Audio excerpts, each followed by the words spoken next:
Winter, 1933. A photographer stands at the corner of 5th Avenue and 50th Street, camera raised toward limestone that has not yet finished settling.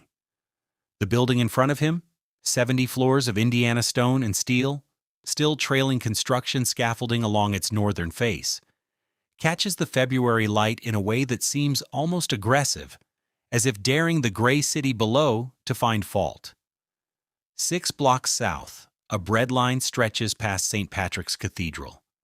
Here, stonemasons are still mortaring the facades of what John D. Rockefeller Jr. has called, in a private letter now held at the Rockefeller Center in Sleepy Hollow, the most important thing I will ever attempt. He wrote those words in 1930, when the Metropolitan Opera had already abandoned him, the stock market had already collapsed, and 72 buildings were already rubble.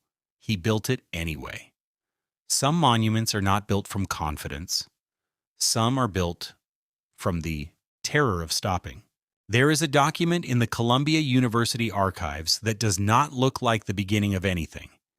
It is a ground lease, executed in 1928, transferring control of 12 acres of Midtown Manhattan real estate, bounded by West 48th and West 51st Streets, running from 5th Avenue to 6th, to John D. Rockefeller Jr., for an annual rent of $3,300,000, binding for 24 years. The paper is formal, dry, bureaucratic in the way that only documents containing life-altering obligations can be. There are no grand proclamations in its language. There is no vision stated. There is only an agreement signed by men who believed they were brokering a cultural campus for the Metropolitan Opera, and one man who had not yet understood how completely the world was about to change beneath him. John D. Rockefeller Jr. was not his father. This is the fact that animated every decision he made, and it is the fact that makes Rockefeller Center legible as a human project rather than merely an architectural one. John D. Rockefeller Sr. had built an empire in oil, had become the wealthiest private citizen in American history, and had spent the final decades of his life distributing his fortune in ways that could not quite outrun his reputation.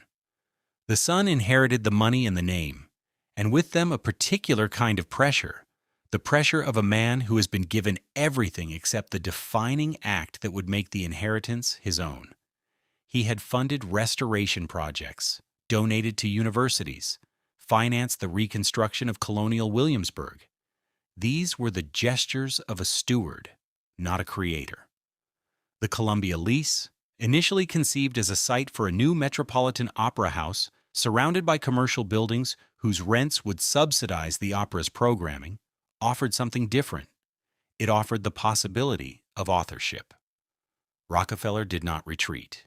His private correspondence from this period, preserved at the Rockefeller Center, reveals a man who processed his anxiety through a language of obligation, not optimism, but duty. He wrote to his advisors that he had entered the lease in good faith and would honor it in good faith. He wrote that he saw no alternative to proceeding. What the letters do not contain is enthusiasm. There is no rhetoric of visionary ambition in the documents from 1929 and 1930. There is instead the controlled, slightly airless prose of a man who has committed himself to something and has decided that the commitment itself is the only honorable position remaining. Whether this constitutes courage or a more complex form of self-preservation, the decision to build rather than face the particular shame of a Rockefeller who folded is a question the archive cannot answer. It can only show the letters. The letters show a man who kept moving.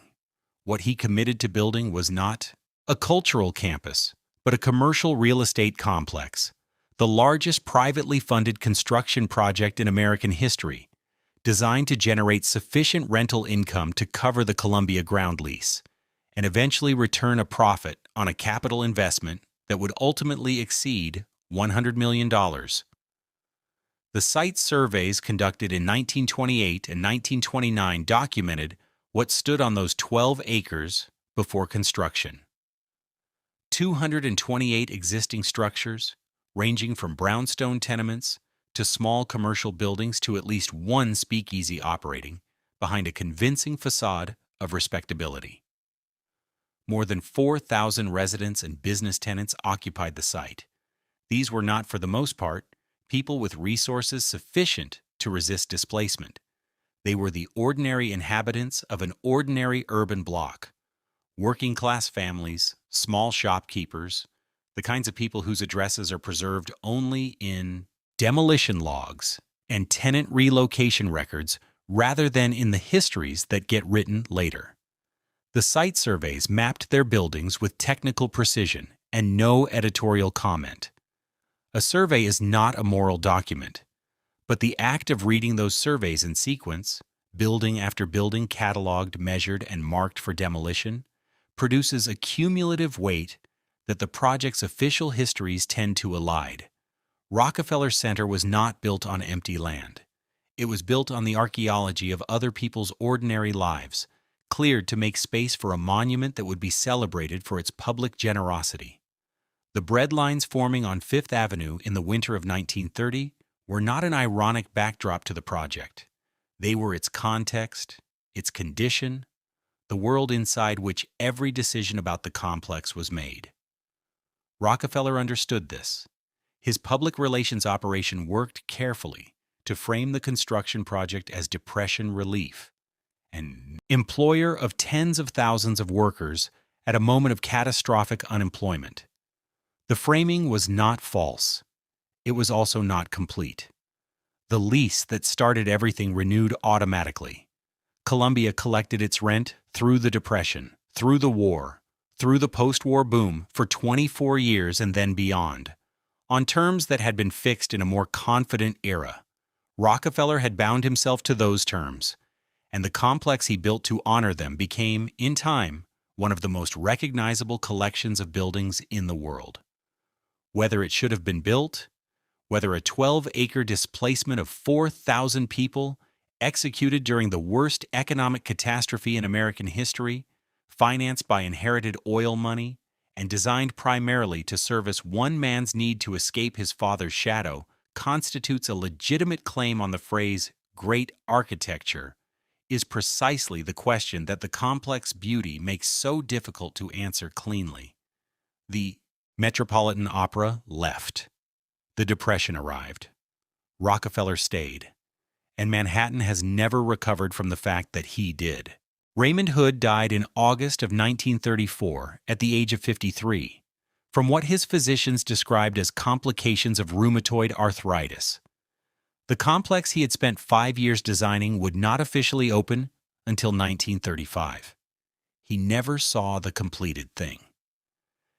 This biographical detail is routinely noted in architectural histories of Rockefeller Center, typically in a tone of mild melancholy, as a footnote to the building's triumph. It deserves more than that. Hood was the closest thing the project had to a genuine creative intelligence, a man with specific aesthetic convictions, real architectural arguments, and the professional confidence to advance them against a patron whose controlling instincts shaped every dimension of the design process. That he died before the work was complete is not merely sad. It is structurally appropriate in the way that architectural history occasionally produces an irony so precise it seems almost composed. The design process for Rockefeller Center was, from its beginning, an exercise in managed ambiguity. Rockefeller assembled what he called the Associated Architects, a consortium of 3 firms, Hood, Godley, and Feuilleux, Reinhardt and Hofmeister, and Corbett, Harrison, and McMurray, operating under a collaborative structure that deliberately diffused individual credit while preserving Rockefeller's ultimate authority over every significant decision. The arrangement had a practical justification. No single firm had sufficient personnel to design and supervise a complex of this scale simultaneously. But it also served a less practical function. By distributing design credit across 3 firms, Rockefeller ensured that no architect could claim the complex as his own. that the building would be remembered primarily as a Rockefeller project rather than a Hood project or a Harrison project, and that the patron's identity would remain inseparable from the work in a way that a traditional client-architect relationship might not guarantee. Hood understood this dynamic and appears to have accepted it, at least outwardly, with the pragmatism of a man who recognized that the commission was simply too significant to refuse on principle. His internal memos, a selection of which survive in the Avery Architectural and Fine Arts Library at Columbia University, show a designer navigating the particular difficulty of consortium work, the need to advocate for coherent design decisions across a group of equals who were not quite equal, in service of a client who was not quite a collaborator. Hood's primary architectural argument, advanced consistently through the design development process, was for unified vertical expression.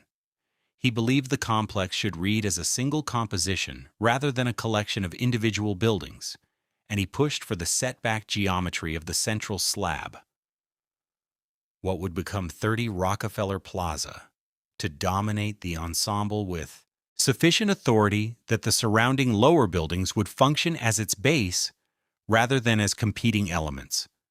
Harvey Wiley Corbett argued differently. Corbett was drawn to the European tradition of the formal urban plaza, the public square organized around civic institutions, and he pushed for design solutions that would privilege the pedestrian experience at street level over the vertical drama of the tower. The tension between these positions, Hood's verticality versus Corbett's horizontality, the tower versus the promenade, was never fully resolved. What emerged from the consortium process was a hybrid that carries the marks of its contested origins. A dominant central tower, whose height and mass are undeniable, surrounded by lower structures whose relationship to the street is mediated by a promenade, the Channel Gardens, that runs from Fifth Avenue toward the tower's base and constitutes, depending on your interpretation, either a masterpiece of urban design or the world's most sophisticated retail corridor. Art Deco was not the architect's first or most passionately held choice. The style emerged from the design process as a pragmatic compromise between competing aesthetic ambitions and the more pressing constraint of investor palatability. Depression-era New York required a certain visual register from its major buildings, something that communicated confidence without ostentation, modernity without alienation, forward momentum without the provocation of genuine architectural radicalism. Art Deco provided this register, its vocabulary of stylized ornament, vertical emphasis, and heroic imagery, eagles, human figures in attitudes of industrial triumph, mathematical patterns rendered in relief, translated readily into the iconography of American optimism that Rockefeller's public relations apparatus was simultaneously deploying in its messaging about the project. The style was chosen, in other words, not because Hood or Corbett or Wallace Harrison loved it most, but because it said the right things to the right people at the right moment in history. Style as argument, ornament as reassurance. Hood's most personal contribution to the design, the proposal for rooftop gardens atop the complex lower buildings, was eventually realized, though in a form somewhat reduced from his original vision. The gardens exist today, largely invisible from street level, accessible only to building tenants and occasional organized tours. They are, in this sense, a precise physical metaphor for Hood's role in the project, real, thoughtful, skillfully executed, and almost entirely unknown. His Channel Gardens promenade sketches, among the earliest design documents for the complex, show a space conceived explicitly as democratic breathing room, a public amenity inserted into a commercial project as a kind of architectural conscience, limestone formalized into generosity. Whether the finished promenade honored this intention or inverted it, transforming the democratic gesture into a funnel directing pedestrian traffic toward the lobby of the RCA building, is a question that later critics would ask with considerable force, and that Hood was not alive to answer. 3 architects, 1 patron. 5 years. A building that opened the year after the man most responsible for its character died, and that proceeded to be celebrated primarily as a monument to the man who paid for it. The Associated Architects structure accomplished exactly what it was designed to accomplish. It is not an arrangement that reflects well on anyone involved. It is, however, an arrangement that produced one of the most significant urban complexes in American architectural history, which may be the most honest thing you can say about how great buildings actually get built. The first building to fall was a brownstone on West 48th Street, whose occupants had been given 60 days' notice in the spring of 1930. By the summer of that year, the demolition crews had worked their way through the southern third of the site, and the rubble, brick, timber, plaster, the physical material of other people's domestic arrangements, was being carted away in a continuous procession of trucks that moved east toward the river, making room for the survey stakes and excavation equipment that would follow. Charles O. Haight, the real estate manager who served as Rockefeller's operational executor for the site clearance, kept detailed logs of the demolition process. Those logs, now held in the Rockefeller Archive Center, are models of administrative thoroughness. They record square footage, structural condition, demolition costs per building, and the status of tenant relocations with the clean efficiency of a man whose job it was to convert inhabited space into construction site as smoothly and quickly as possible. What they do not record, because it was not Haight's job to record it, is what the displacement felt like to the 4,000 people being moved. This is not a criticism of Haight specifically.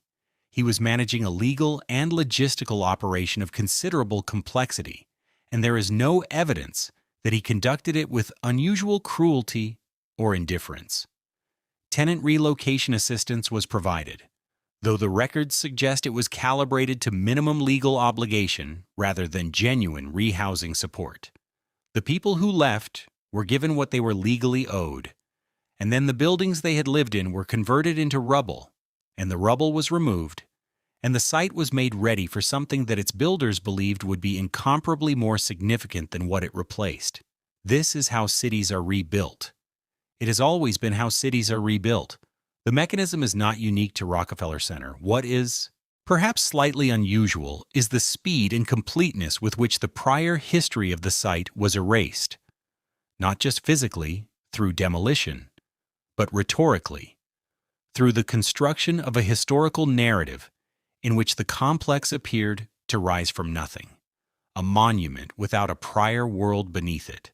The demolition proceeded through the winter of 1930 and into 1931, the 30 and into 1931.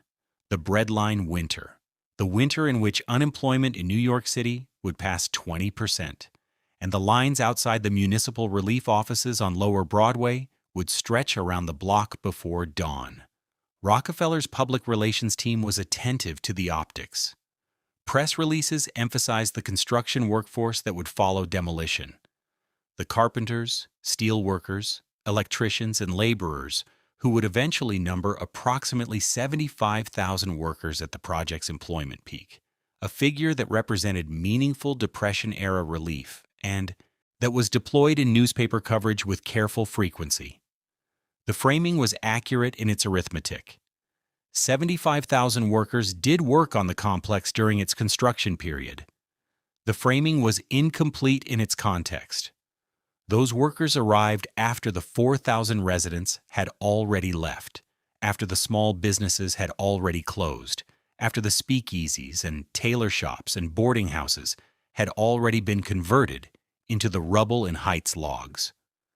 By the spring of 1931, the excavation was complete, and the structural steelwork had begun. The limestone facades that would eventually clad the complex's exterior were being quarried in Indiana, from the same geological formation, and in some cases from the same quarries, that were simultaneously supplying the Empire State Building, which was rising a mile south on 34th Street in what amounted to the most concentrated burst of major architectural construction in Manhattan's history. The year's two buildings were in direct competition for materials, for skilled labor, for media attention, and for the symbolic title of definitive New York monument. The Empire State Building would win the height competition, 102 floors against Rockefeller Center's maximum of 70, and would be completed first, opening in May of 1931. But the Empire State Building was, in its essential nature, a single tower, spectacular, iconic, and largely uninhabited for most of its early years, a trophy whose primary function was symbolic. Rockefeller Center was something more complicated and arguably more interesting, a complex of 19 buildings organized around a coherent urban vision designed to function as an integrated commercial ecosystem, its ambition measured not in height, but in density and breadth. 40,000 tons of structural steel, limestone transported from Indiana quarries by rail, 72 buildings demolished over 2 years. The math of the project's construction, the quantities of material, the numbers of workers, the scale of capital deployed in the depths of the Depression, has been rehearsed so many times in the histories of the complex that it has acquired a slightly numbing quality, the way very large numbers eventually cease to register as measurements of anything real. What the numbers cannot capture is the texture of the site during the construction period, the way Midtown Manhattan would have looked and sounded in the winter of 1932, with the steel skeleton of 30 Rockefeller Plaza rising against a sky that the surrounding buildings had not yet learned to frame, the construction lights burning through the night shift, the pneumatic hammers audible from Fifth Avenue, and the Channel Gardens, Hood's Promenade, Corbett's European gesture, Rockefeller's calculated civic grace note, still existing only as lines on drawings in the consortium's offices on West 55th Street. The limestone facades caught the winter light differently in 1932 than they do now. Something about the air, perhaps. Coal smoke and anxiety mixing into a particular gray that photographers of the period captured without trying.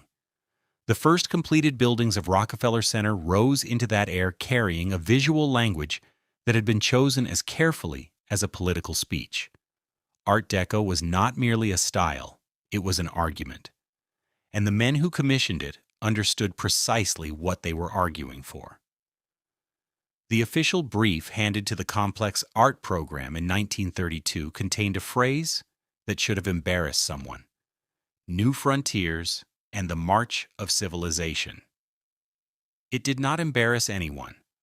The brief was circulated, approved, and executed with the full conviction of men who believed that bronze and limestone could narrate history forward, that a building program could aesthetically insist that things were going to be all right. Gaston Lachaise, Paul, Manship, and José María Sert received their commissions within this framework, each assigned a portion of the visual mythology that Rockefeller and his advisors wanted installed permanently in the public imagination. Manship's gilded Prometheus arrived at the sunken plaza in 1934, descending toward the skating rink on a trajectory that the sculptor described as liberation, but that the patron understood as something more useful, aspiration made permanent, frozen mid-flight above a space where ordinary people ate lunch. Manship's Prometheus was not incidentally chosen. The figure, fire-bearer, transgressor, benefactor of humanity, mapped neatly onto the self-image Rockefeller wanted the complex to project.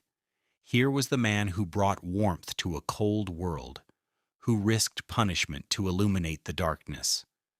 That this mythology happened to coincide with the image of a wealthy industrialist underwriting construction during a depression was not, one suspects, accidental. The sculpture functions as corporate heraldry disguised as classical reference. It remains one of the most photographed objects in New York City, which suggests that the strategy worked in ways that even its commissioners might not have fully anticipated. Most people photographing Prometheus today could not name the artist, cannot identify the mythological figure, and do not know what he is descending toward. They know only that the image is powerful, that gold against limestone against winter sky produces something that feels important. This is what successful propaganda feels like from the inside, not coercive, but inevitable. Lachaise contributed allegorical limestone panels to the facades, figures of industry and intellect rendered in the flattened, angular style that Deco borrowed from Cubism and smoothed into optimism. Cert covered walls with sepia-toned murals that depicted the advance of human progress through machinery and collective labor. Imagery that was, in its own way, as ideologically charged as anything Rivera would later refuse to remove. The difference was that Cert's murals advanced no specific political argument. They celebrated effort in the abstract, labor as noble process divorced from any specific laborer, progress as an aesthetic condition rather than a historical one. This was the genius of the program's conservatism. It looked ambitious while committing to nothing. Art Deco's Depression-era function was not decoration. It was the visual proof that the system was still operating, that American capitalism could still produce beauty, that the men at the top still believed in the future enough to ornament it. Every facade was a rebuttal to the breadlines 6 blocks east on Fifth Avenue. The philosophical problem with beauty as argument is that it is very difficult to disagree with. You can reject a political pamphlet. You can dismiss a speech. You cannot easily reject a gilded bronze figure descending through winter. Light over a fountain whose proportions were calculated to make you feel small in a way that felt, somehow, like freedom. Rockefeller Center's art program understood something that advertising would spend the next century trying to systematize. Emotional experience bypasses critical resistance. Cert's murals replaced a destroyed Rivera. The replacement was deliberately inoffensive, aesthetically competent, and philosophically vacant. Nobody has written 500 words about Cert's murals. The empty wall they cover has generated more commentary than Cert ever will. This is the paradox at the center of the program. The art that survives in cultural memory is the art that was destroyed, and the art that was commissioned to be remembered has been, for the most part, forgotten. Style as propaganda requires that the propaganda go unnoticed. Rockefeller Center's art program succeeded so thoroughly that most visitors experience it as atmosphere rather than argument, which was, of course, exactly the intention. The sketch that Diego Rivera submitted in the spring of 1932 was approved by Nelson Rockefeller personally. This fact matters more than almost anything else in the story that follows, because what came after is so frequently narrated as inevitable, as though a Mexican communist muralist and an American capitalist heir were always going to end in destruction, when the truth is that it began in agreement. Rivera's preliminary design for the lobby mural of the RCA building showed a central figure at the controls of some vast machine, surrounded by imagery of workers and microbes and stars, a cosmological vision of human possibility rendered in Rivera's monumental style. Nelson wrote him a letter of approval. The contract was signed. Rivera traveled to New York. The figure at the center of the mural's final composition bore a recognizable face. Rivera had placed Vladimir Lenin into the image, not hidden, not symbolic, but present, identifiable, linking hands with workers of different nationalities in a gesture of international solidarity. Rivera had not submitted this specific element for prior approval. Whether this was tactical provocation or artistic conviction or some mixture of both has been debated for 90 years without resolution. What is documented is the letter Nelson Rockefeller sent in May of 1933, polite, pained, asking Rivera to replace Lenin's portrait with the face of some unknown man. Rivera's response was equally polite and equally firm. He offered to balance Lenin with a portrait of Abraham Lincoln. He offered to add other figures. He would not remove Lenin. The mural was Lenin or nothing. The construction of what followed was careful. Rivera continued working while negotiations stalled. Workers continued assisting him. On the evening of May 9, 1933, with the mural approximately 80% complete, a Rockefeller manager named Captain Timothy Donahue approached Rivera on the scaffold and handed him a check for the full contracted amount, $14,000, and asked him to leave the building. Rivera left. The fresco was immediately covered in brown paper. A security detail was posted. Photographers were not permitted to approach. The mural that had generated international controversy, that had been written about in dozens of newspapers, that had drawn spectators to the lobby every day of its creation, was hidden behind brown paper for 8 months. Then, on the night of February 10, 1934, quietly, without announcement, workers destroyed it. Pneumatic hammers reduced Rivera's fresco to powder. The act was performed at night. By morning, the wall was bare. The stated reason was practicality. Fresco cannot be moved. The wall had to be used. José María Serre, the Catalan artist who had already contributed to the complex's decorative program, was commissioned to replace Rivera's work with something more suitable. Serre produced murals of considerable technical accomplishment and negligible intellectual risk, depicting the advance of civilization through heroic effort, all rendered in the same sepia tones he favored. They remain on those walls today. Almost nobody goes to look at them. Almost everybody who has heard of Rockefeller Center has heard of the Rivera incident, the destroyed mural, the communist face in the capitalist lobby, the check, the hammers, the night. The most famous wall in the building is the one that no longer exists. What the Rivera incident revealed was not, primarily, Rockefeller's political conservatism. That was already known, easily inferred, hardly surprising. What it revealed was the nature of the commission itself, the limits built into what had appeared to be patronage. Rivera had been invited into the building. He had been given scaffolding and assistance, and $14,000 and the lobby wall of the most prominent new building in America.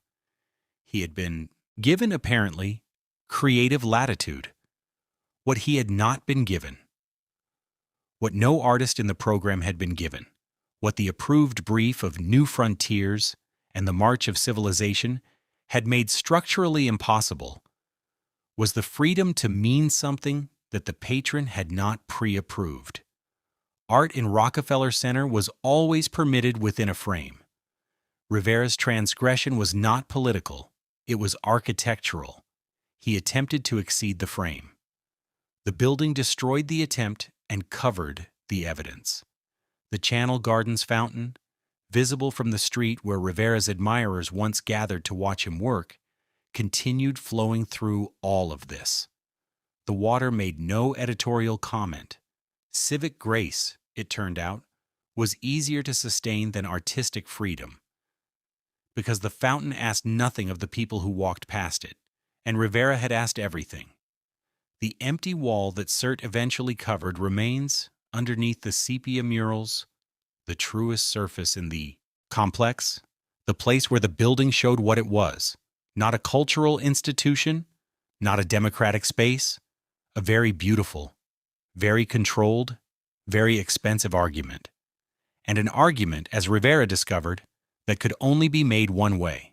By the end of 1932, with 3 buildings completed and the complex still rising around them, John D. Rockefeller Jr. faced a problem that the architectural blueprints had never addressed. Who exactly was going to pay rent here? The Metropolitan Opera's withdrawal in 1929 had dissolved the original cultural anchor.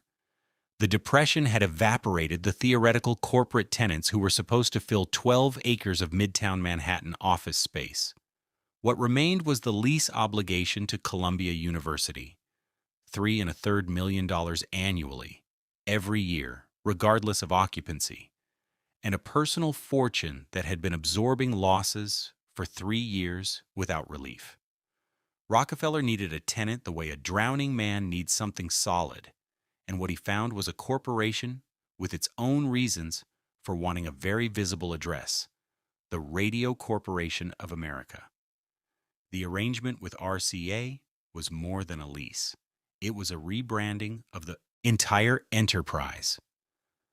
The complex that had been projected variously as a cultural campus, an opera neighborhood, and an office development became, under the RCA relationship, something new: a media city. RCA's broadcast operations required infrastructure that most landlords could not provide: antenna systems, studio space, transmission capacity, the physical plant of a national communications network. Rockefeller Center, still under construction, could be engineered to provide all of it. The National Broadcasting Company, RCA's subsidiary, would occupy studio space in the building that would carry RCA's name.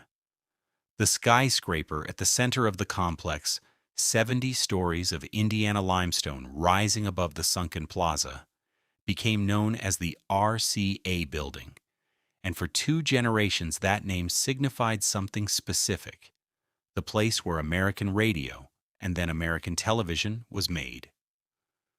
Real estate manager Hugh Robertson translated Rockefeller's commercial necessity into an operational philosophy.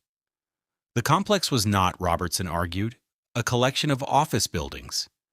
It was a self-contained urban ecosystem: shops, restaurants, broadcast facilities, entertainment venues, underground connections, a privately maintained street, designed to ensure that money spent inside it stayed inside it. The underground concourse connecting the buildings was not an architectural amenity. It was a commercial retention mechanism. If pedestrians could move between buildings without surfacing to street level, they would spend more time and more money within the complex controlled environment. The Channel Gardens Promenade, flowing from Fifth Avenue toward the sunken plaza and the RCA building's entrance, performed the inverse function. It pulled pedestrians off the public street and into the complex's gravity, a transition from city to controlled city so graceful that most people experienced it as invitation rather than capture. The city within a city slogan that Rockefeller's publicists deployed throughout the 1930s was not hyperbole. It was a precise description of the commercial ambition. The complex had its own electrical plant, its own loading infrastructure, its own internal street, the private road called Rockefeller Plaza, that the owner could and did close to public traffic when circumstances required. Tenants included not only NBC and RCA, but also the offices of British intelligence during the Second World War, the headquarters of Time Incorporated, the Associated Press, and dozens of smaller firms that valued the address as much as the square footage. The complex's first years of full operation generated leasing revenue that eventually absorbed the ground rent obligations, though this took longer than anyone had publicly projected. Rockefeller did not achieve positive cash flow until 1940. 10 years of personal subsidy preceded the first year of genuine return. Radio City Music Hall occupied the southwest corner of the block and served a function in the commercial ecosystem that Robertson understood with unusual clarity.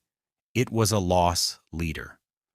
The hall seated nearly 6,000 people, the largest indoor theater in the world at its opening, and its operating costs were such that it could not have been made profitable even by full occupancy at premium prices. Robertson and Rockefeller did not expect it to be profitable. They expected it to be famous.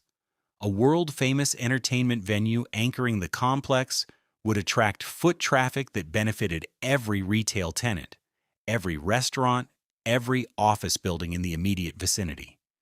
The music hall was the fountain's larger architectural twin, a civic gesture that was simultaneously a commercial instrument, beautiful enough to justify itself aesthetically while performing economic work that its beauty made invisible. The Channel Gardens, seen from Robertson's perspective, were the finest expression of this logic. 6. rectangular pools arranged along a formal promenade, flanked by seasonal plantings. Terminating at the sunken skating rink with its gold Prometheus above, and the RCA building's limestone mass beyond, the sequence was designed to feel like arrival at something important. It was designed to feel public. It was designed to feel like a gift. None of these feelings were inaccurate. The gift was real. The public welcome was genuine. And the commercial intention behind both was equally real, equally genuine, and architecturally inseparable from the beauty it produced. This is what Robertson understood, and what most critics of corporate public space have struggled to articulate clearly since. The seduction is not false. It is simply funded by something other than generosity. The opening night program for Radio City Music Hall on December 27, 1932, ran to 32 pages and listed a performance that has no surviving admirers. Samuel Roxy Rothafel, impresario, showman, the man whose name had been synonymous with theatrical spectacle in New York for 2 decades, had conceived of an entertainment that defied easy categorization. There were ballet dancers. There were flying acrobats. There were comedians. There was a symphony orchestra. There were the Roxyettes, the precision dance troupe that Roxy had brought from his previous theater, and that would, under the name the Rockettes, outlast everything else he built. The program lasted 4 hours. The audience was polite in the way that audiences are polite when something is not working. Reviewers were less polite. Within 2 weeks, Roxy's variety format was abandoned. The hall was converted into a movie palace, and the film chosen for its first feature run was Frank Capra's The Bitter Tea of General Yen. The hall that had been designed as the future of live entertainment became almost immediately a very large cinema. What survived this failure, and what has continued to draw visitors to the hall for 90 years, was not Roxy's programming vision but the room itself. Edward Durrell Stone and Donald Deskey had created an interior of such sustained and specific brilliance that it functioned independently of whatever was performed within it.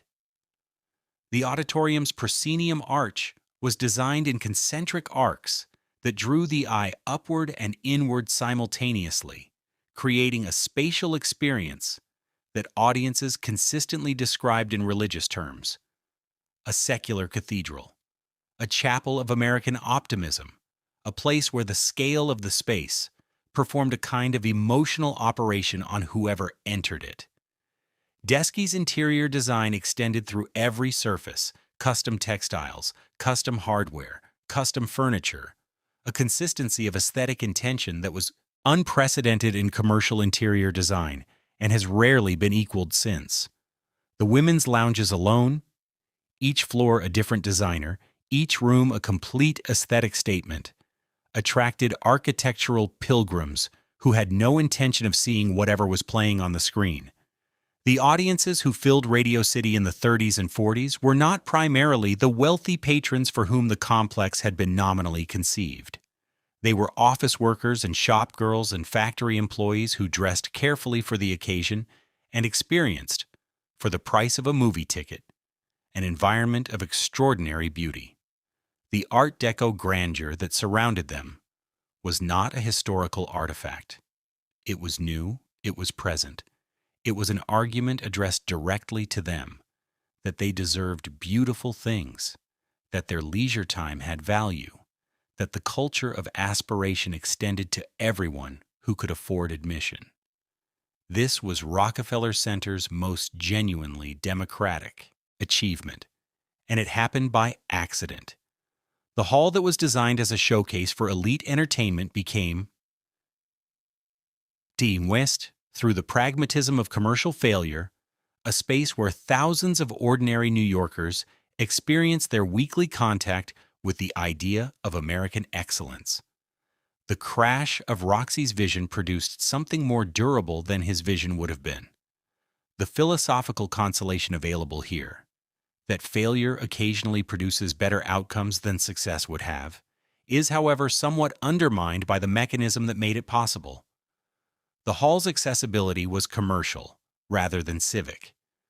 The beautiful experience it provided was available to those who could pay admission, and unavailable to those who could not.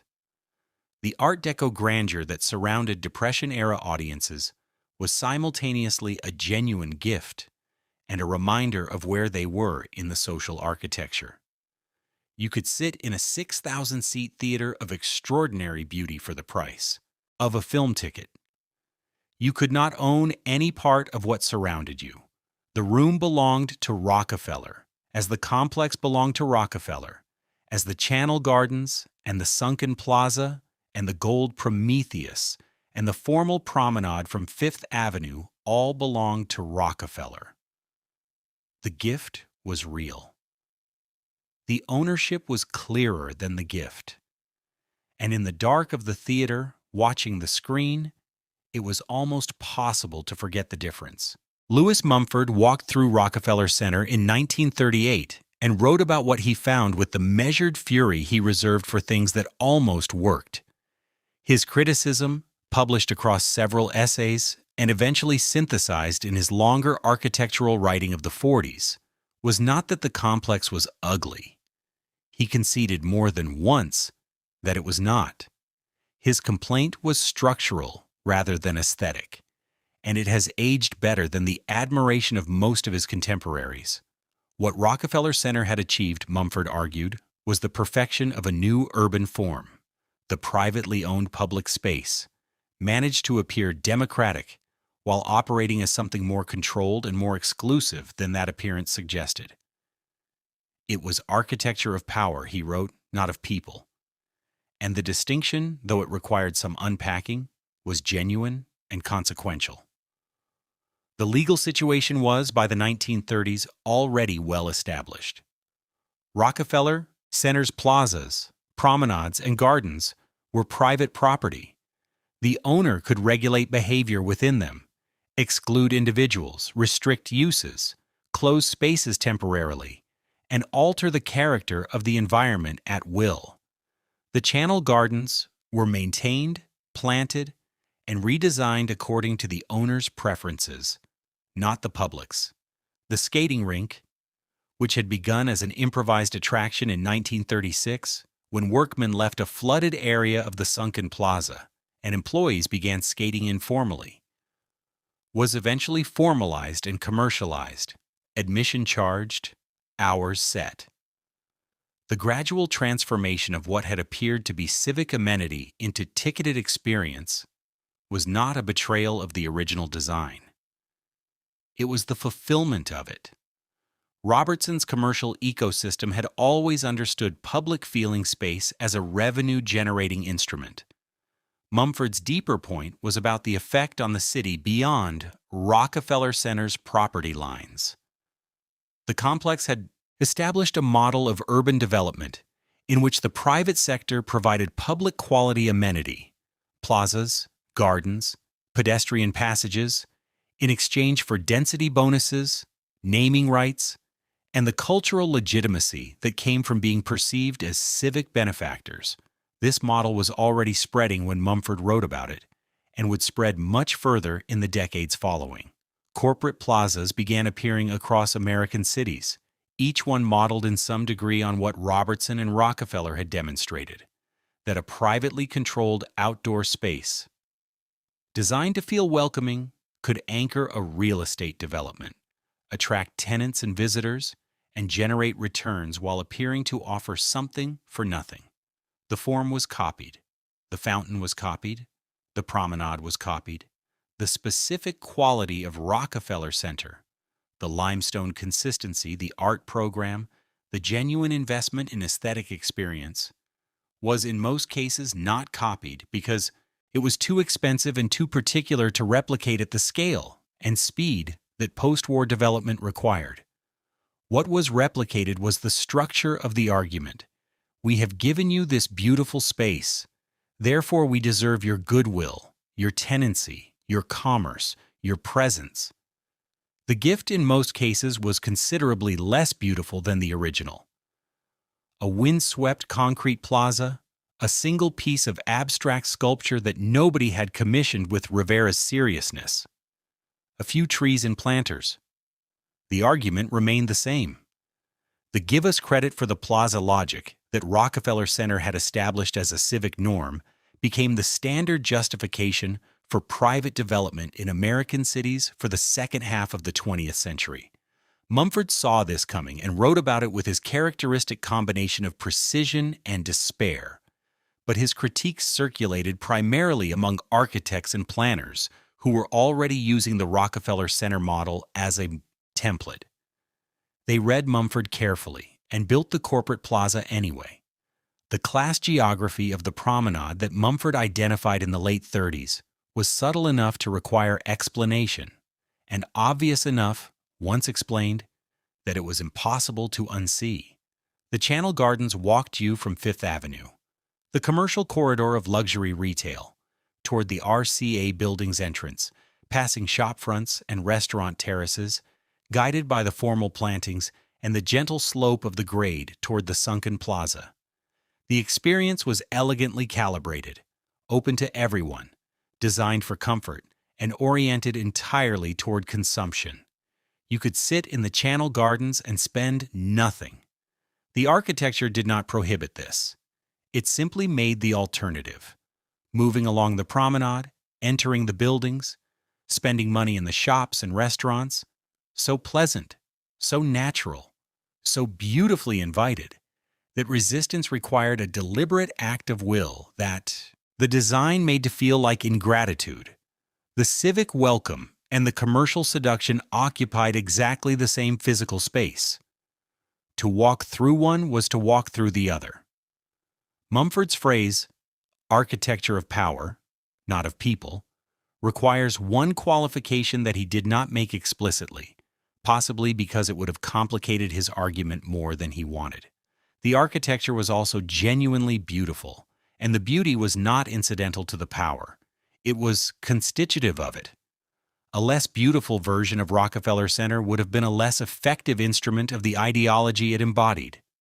The limestone, the Prometheus, the Channel Gardens, the 6,000 seats of Radio City, these were not ornaments on a commercial structure. They were the commercial structure, operating through aesthetic experience rather than despite it. The fountain seduces because it is genuinely lovely. This is the detail that Mumford's moral framework struggled to accommodate. And that every critic of corporate public space has struggled with since. The lie is beautiful, and the beauty is not a lie. The ice rink was installed in 1936 as a temporary experiment. It returned every winter after that, which is how most things at Rockefeller Center became permanent, not by intention, but by repetition, not by design, but by the slow accumulation of habit. By the late 1940s, the complex had already outlived the precise historical moment that made it meaningful. The war was over. The Depression was mythology. The men who had built the place were aging, and the ideology embedded in every limestone cornice. That private capital could perform public generosity, that one family's ambition could be redeemed as civic art, had grown quieter, less urgent, harder to argue with any conviction. The buildings remained. The argument had moved on. Lawrence Rockefeller was not his father. This is not a criticism. It is a structural fact about inheritance. John D. Rockefeller Jr. had built the complex as an act of almost pathological self-definition, pouring personal fortune into poured concrete because retreat was psychologically unthinkable. Lawrence inherited something different, not a project, but a property, not a vision, but a liability. The Columbia University ground lease, renegotiated across the decades, remained the foundational obligation, a fixed annual cost that had made sense when the complex was rising and made considerably less sense when the post-war real estate market began reshuffling the geography of American ambition. The financial reviews conducted by the Rockefeller estate in 1948 tell a story of institutional inertia. A complex generating income, certainly, but income chained to obligations that originated in a different economic universe, negotiated under duress, in a depression that had reshaped what ambition meant and what it cost. Television was the first genuine disruption. NBC had anchored the complex since the early 1930s, its radio operations filling the upper floors of 30. Rockefeller Plaza, with the low electrical hum of broadcast civilization. Radio was what the building had been built around. RCA's dominance in the medium was the commercial logic that gave the entire enterprise its tenant gravity. But television rewired everything.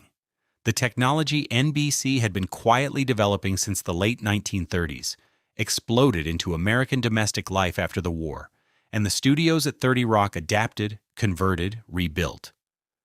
What had been radio control rooms became television production suites. What had been an empire of sound became an empire of image.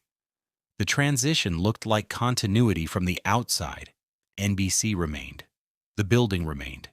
The sign above the elevator banks remained. But the cultural logic had shifted entirely. RCA, the naming rights patron whose initials had christened the main tower, was already beginning the long commercial contraction that would eventually reduce it to a brand sold and resold like furniture from a dissolved estate.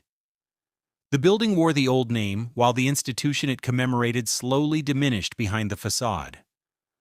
Cold War America developed a complicated relationship with monumental architecture, the same verticality that had signified optimism in 1930. The skyscraper as proof that human ambition was still productive, still upward directed, began to carry different freight in the nuclear age. Soviet architecture had claimed monumentalism for state power. American corporate architecture responded by becoming simultaneously larger and blander, asserting scale while retreating from ornament, as though grandeur itself had become ideologically suspect. Rockefeller Center occupied an awkward position in this cultural shift. It was too Art Deco to be modern, too ornate to be neutral, too associated with a specific family's specific ambition to function as the anonymous corporate backdrop that post-war commercial aesthetics preferred. It survived this period not by reinventing itself, but by becoming something it had never quite been designed to be, a landmark. Landmarks are buildings that have outlived their arguments. They are preserved not because their original logic still compels, but because their physical presence has accumulated enough associative weight, enough Christmases, enough photographs, enough first-date memories and tourist pilgrimages to make demolition feel like vandalism rather than progress. Rockefeller Center became neutral by becoming beloved. It survived by becoming scenery. The Channel Gardens fountains continued to flow through all of this, or rather, they flowed seasonally, drained and refilled, according to maintenance schedules that had nothing to do with the civic aspirations Raymond Hood had sketched into the original promenade design. Hood had imagined the fountain channel as democratic breathing space, a European gesture of public grace inserted into the compressed grid of Midtown. By the 1950s, it was a pleasant walkway between shops. By the 1960s, it was a tourist corridor leading to the skating rink. The water moved. The meaning had been quietly replaced by something more useful. Atmosphere. Atmosphere is meaning, with the edges sanded off, made comfortable, made consumable. The fountains were still beautiful. They had simply stopped being true. The front page of the New York Times on October 31st, 1989, carried a headline that managed to be simultaneously factual and hysterical. Rockefeller Center, the monument built to embody American permanence, had been sold, 80% of it, to Mitsubishi Estate Company of Japan. The price was approximately $860 million. The reaction was approximately priceless. Politicians made speeches. Columnists reached for metaphors. A radio host in New Jersey asked his listeners whether they felt safer knowing that the building whose name was synonymous with American ambition was now, technically, a Japanese asset. The listeners, apparently, did not feel safer. The building, for its part, continued to stand on the same 12 acres it had occupied since 1931, indifferent to the nationality of its shareholders in the way that limestone generally is. The sale was not a surprise to anyone who had been paying attention to the Rockefeller Group's finances. The family had been managing the complex as a real estate holding company since the 1970s, gradually consolidating ownership and attempting to rationalize the cost structure that Junior's original Depression-era desperation had locked into the Columbia lease. The lease itself, renegotiated, extended, restructured, remained the gravitational center of the enterprise's financial problems. Ground rent on a 12-acre Midtown Manhattan site was not a small number in any era. In the leveraged real estate environment of the 1980s, when debt financing had become the primary vocabulary of commercial property, it was crushing. The Rockefeller Group had borrowed heavily against the complex's value during the decade's speculative boom. When the commercial real estate market contracted sharply in the late 80s, a contraction that was less a correction than a reckoning, the group's debt load became unserviceable. The sale to Mitsubishi was not a triumph of globalism or a defeat of American nationalism. It was a margin call wearing an ideologically charged costume. Mitsubishi's acquisition coincided almost perfectly with the peak of Japanese commercial real estate speculation, a bubble inflated by the same mechanisms: cheap credit, asset price feedback loops, institutional overconfidence, that have destroyed financial systems in every era and every language. The Rockefeller Center purchase was among the most visible of Japan's American trophy acquisitions, which meant it was among the most visible of the casualties when the bubble collapsed. By 1995, Mitsubishi Estate had filed for bankruptcy protection on its Rockefeller Center holdings, writing down nearly $1 billion in losses on an investment that had seemed, 6 years earlier, to represent the confident reach of Japanese capital into the symbolic heart of American commerce. The complex reverted to its creditors. It was subsequently restructured, partially sold, and eventually acquired in 2000 by Tishman Speyer Properties, which consolidated the asset, stabilized the finances, and removed the saga from the front pages by the reliable method of making it boring again. What the Mitsubishi episode revealed, or should have revealed, had anyone been paying the right kind of attention, was something fundamental about monumental architecture and the illusions it sustains. Rockefeller Center had been built as a declaration of permanence. Junior had insisted on limestone because it aged well, had mandated quality of construction because he intended the buildings to stand for centuries, had spoken publicly about the complex as a contribution to New York that would outlast any individual ownership structure. All of this was true, and none of it was relevant to the financial mechanics that governed the complex's actual existence. The limestone was permanent. The ownership structure was as contingent and fragile as any other leveraged commercial arrangement. The building declared permanence while the entity that owned it cycled through crisis, restructuring, and transfer with the regularity of a poorly managed fund. The Channel Gardens fountains were photographed by Japanese tourists during the Mitsubishi years, as they had been photographed by American tourists in every previous decade. The water did not change nationality. It reflected whatever sky was above it, gray in November, brilliant in June, and continued its low, unhurried movement toward the sunken plaza, where Prometheus held his stolen fire above the ice rink. Prometheus, Paul Manship's gilded figure, had been commissioned to embody the spirit of human aspiration, the theft of divine power in service of mortal civilization. By 1989, he was primarily a backdrop for engagement photographs and Christmas card compositions. He held his fire above the skaters, regardless of who owned the building behind him. This is what monuments do when they have outlived their arguments. They become settings. They provide the appearance of meaning without requiring anyone to engage with the meaning's actual content. Prometheus still reaches. Nobody is required to ask toward what. The impermanence did not announce itself. It arrived, as it always does, through the ordinary mechanics of debt and interest rates and market cycles, dressed in the language of acquisition and restructuring and controlled transition.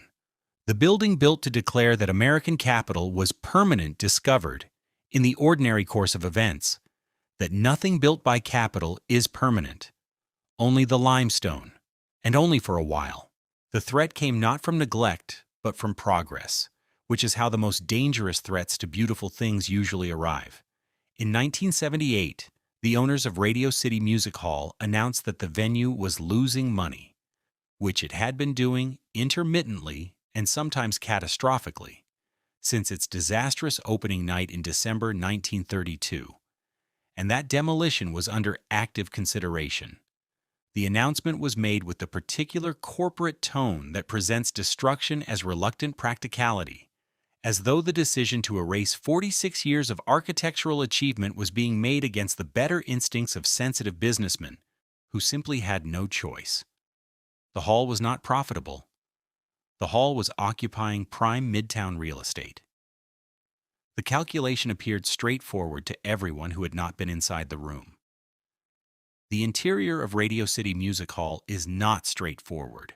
Donald Deskey's design, executed with obsessive precision in the early 1930s under the patronage of Samuel Rockefeller, who did not live to see the room become what it became, represents one of the complete statements of Art Deco interior design in the world.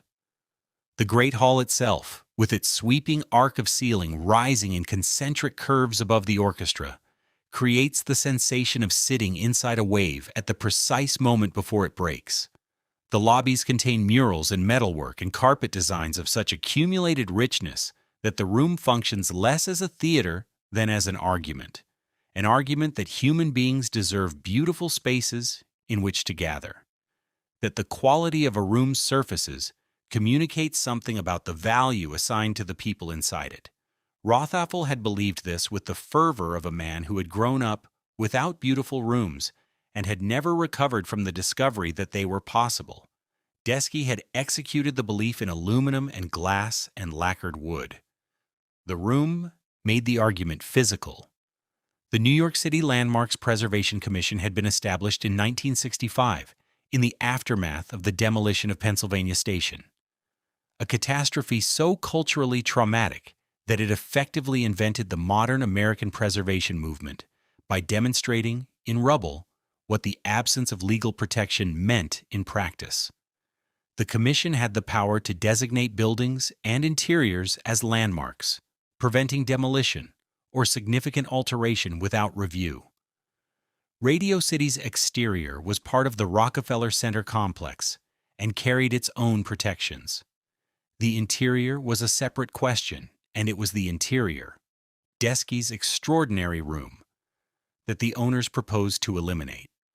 The preservation battle that followed lasted several years and involved the Commission, the state government, and a coalition of architects, performers, and ordinary New Yorkers who had sat in that curved hall and understood, at the level of physical experience rather than architectural argument, that something irreplaceable was at stake.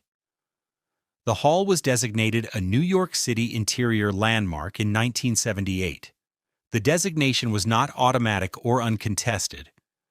The owners argued that landmark protection constituted an unconstitutional taking of property rights, a legal theory that has been advanced against preservation law in every decade since preservation law existed. The Commission held. The room survived.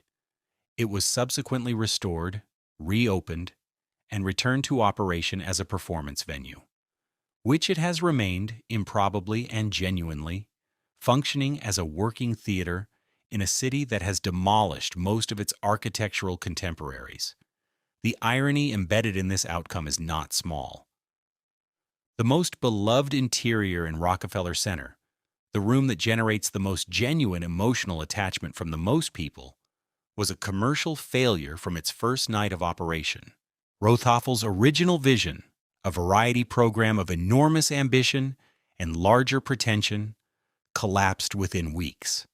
The hall survived by pivoting to film, then pivoted again through decades of reinvention, its architectural integrity preserved, while its programmatic identity shifted continuously.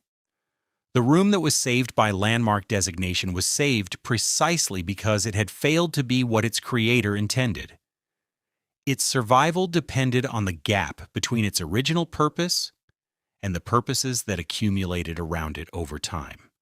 The Christmases and concerts and graduations and performances that left no physical mark on Desky's aluminum and lacquer, but created collectively a constituency for the room's continuation that no financial argument could simply overrule.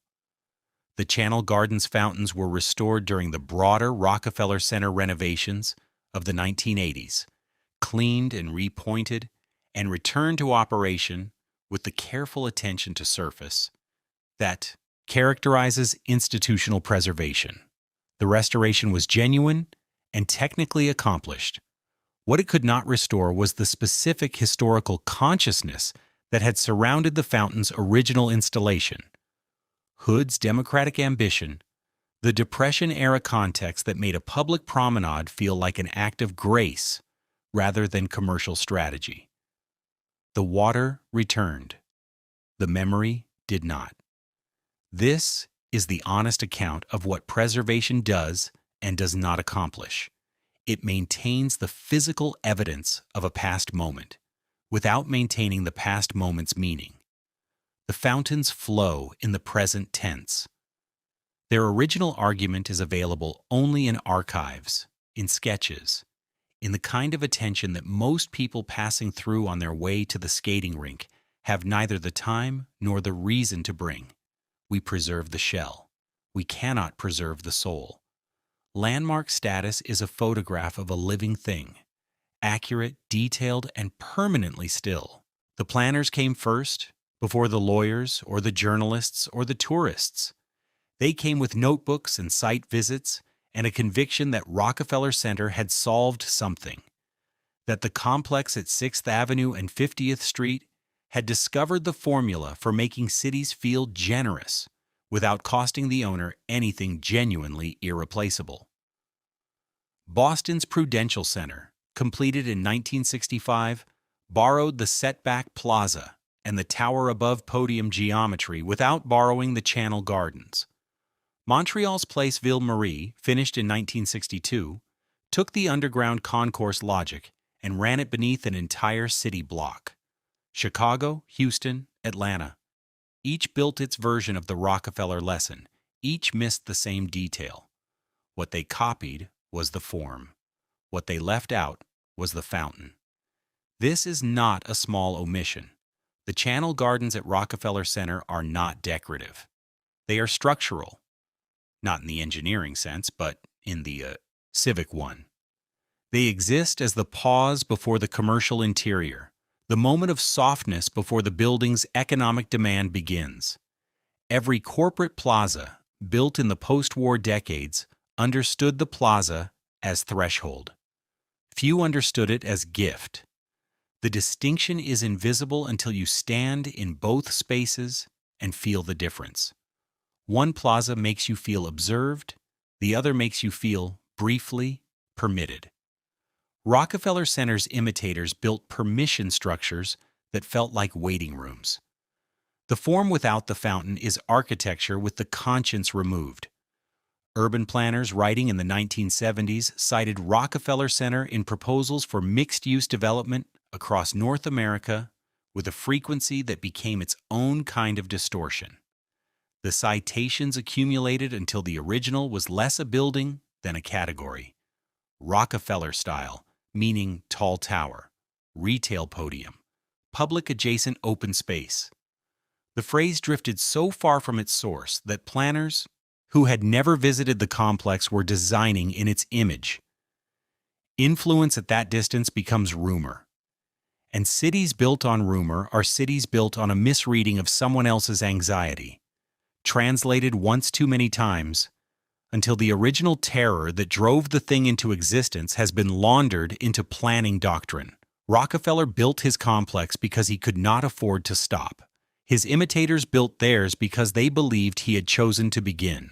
In 1960, John D. Rockefeller Jr. wrote a letter to his son Lawrence, in which he described the complex in a phrase that has been quoted selectively ever since.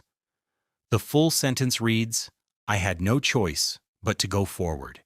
And I believe now, as I believed then, that going forward was the only honest thing I could do." Commentators have emphasized the resolve. What the sentence actually contains is something stranger. The confession that resolve and compulsion were, for this man, indistinguishable. He had no choice. He went forward. And he retroactively named that compulsion honesty. This is the most revealing document in the Rockefeller Center archive, more revealing than the leasing contracts or the demolition logs or the correspondence about Rivera's mural.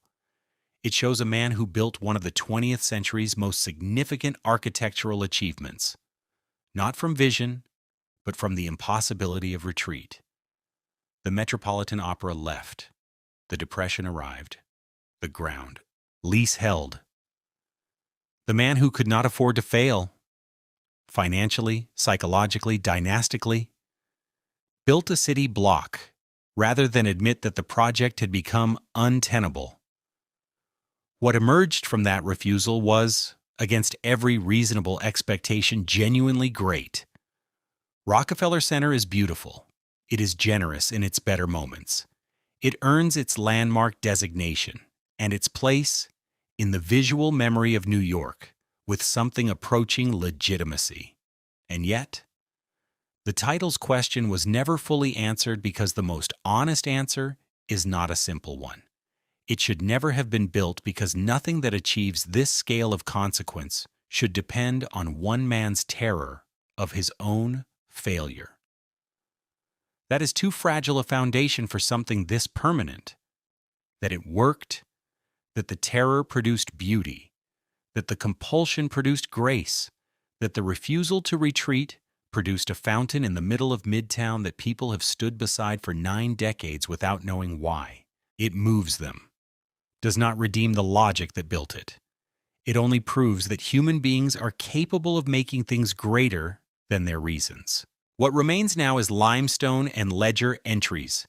The foundations are there, beneath the concourse, beneath the skating rink and the holiday crowds, and the television broadcast windows.